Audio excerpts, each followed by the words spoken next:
Beberapa ketua cabang PKR menyifatkan dakwaan pemimpin tertentu melobi jawatan menteri memalukan, malah perlu disiasat pimpinan kerana bertentangan perjuangan asas reformasi.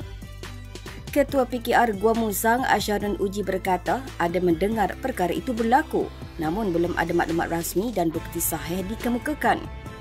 Ketua Cabang Tanjung Karang Muhammad Yahya Mat Sahari pula menyifatkan jika wujud gerakan melobi, ia perkara memalukan parti, sementara Ketua Cabang Tapah Azam Afandi mendakwa tindakan mengumpul tanda tangan atau tekanan dalaman bukan budaya PKR. Malah Ketua Cabang Wan Semaju Lai Cheng Heng memberi jaminan tidak akan melayan modus operandi sebegitu.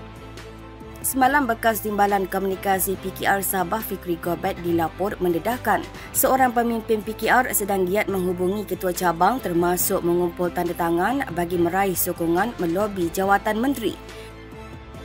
Dua jawatan menteri kosong selepas Rafizi Ramli dan Nik Nazmi Nik Ahmad meletak jawatan susulan kekalahan mereka dalam pemilihan pimpinan pusat PKR minggu lalu.